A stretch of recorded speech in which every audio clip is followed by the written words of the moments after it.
Hello everybody, this is Custom Animations here doing a custom showcase video on my modified Marvel Legends Jack-O-Lantern figure. So if you have the Jack-O-Lantern figure or know what it looks like, you know the body it comes with is just absolutely awful.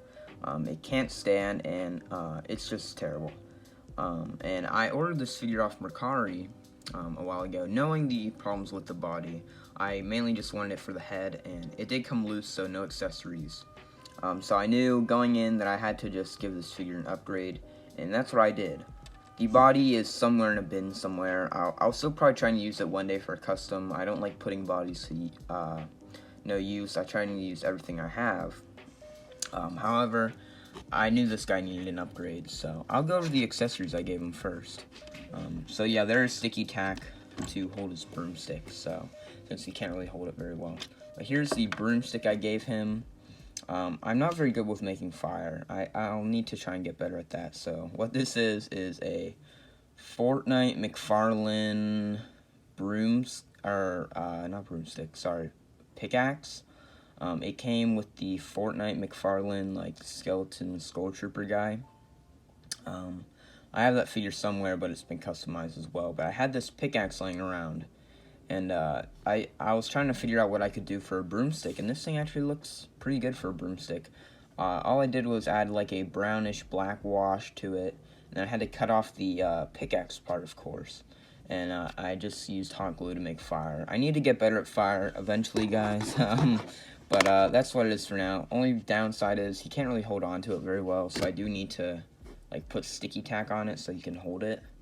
But with the sticky tack, it works well enough, I think. And he can hold it fine. I haven't had any problems with him dropping it yet. And then I just gave him this little pumpkin bomb. So the original figure came with a all-translucent pumpkin bomb, which is actually really cool. But he obviously didn't come with that with the one I ordered. So I just gave him, I have two retro Green Goblin figures because I used one for Hobgoblin. So I used the extra pumpkin bomb I had lying around. Actually, I don't think either of them are using the pumpkin bombs right now. I don't know where my other pumpkin bomb is. I think Green Goblin might have it, I don't know. But I used that, and instead of having the flames be green, I just painted it like a yellowish and painted the eyes yellow. Not really too complicated there. And then the original figure came with like this sickle, like moon-shaped sickle, which is cool. But I honestly just didn't really have a need for it, as both of his hands would be preoccupied with the pumpkin bomb and the broomstick, and I didn't know how I would make that, so I didn't really bother. But looking at the figure itself, I did nothing to the head, really. I didn't even have to like modify to fit on this body. Which, speaking of the body, this is the Star Wars Black Series Royal Guard body. Just, if you take off the red cloak, underneath it is this really cool armored body, and it actually articulates very well, too. So what I did is I took off this belt from the Jack-O-Lantern figure. However, it did not wrap around the waist all the way, so this is a pouch from, I believe, the movie Taskmaster figure, which I just glued in place to kind of fill in that gap. And then I have, this is like from the G.I. Joe Classified Snake Eyes movie figure. This like weird harness thing on him, and it fits well enough. I did glue it down just so it stayed in place. However, it wasn't really that loose or anything. Oh, there's a bit of hot glue on the side of this here. There we go.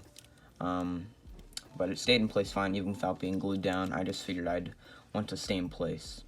And then the only thing that isn't from this body is the hands.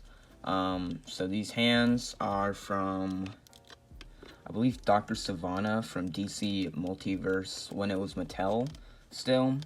So the Shazam bad guy villain.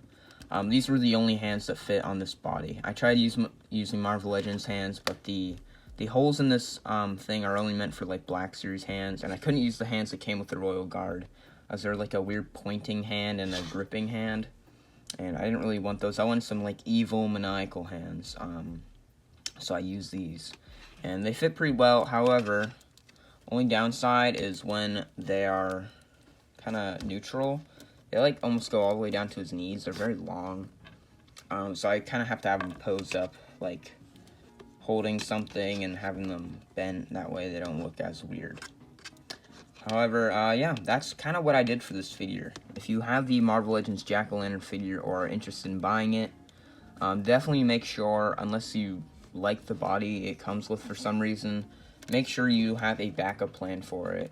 Obviously, you don't have to use what I use. I'm sure there are plenty of other bodies that I use, and I took a lot of liberty with this design that I was going with.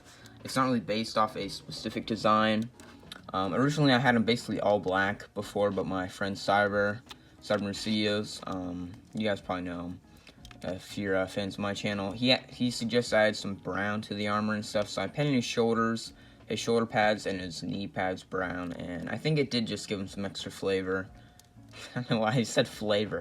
And I also painted the Snake Eyes harness brown. So, yeah, that's what I did to modify this figure. I hope you guys enjoyed. Let me know any suggestions or ideas you guys might have for me for future custom ideas. So, yeah, thanks for watching. Peace.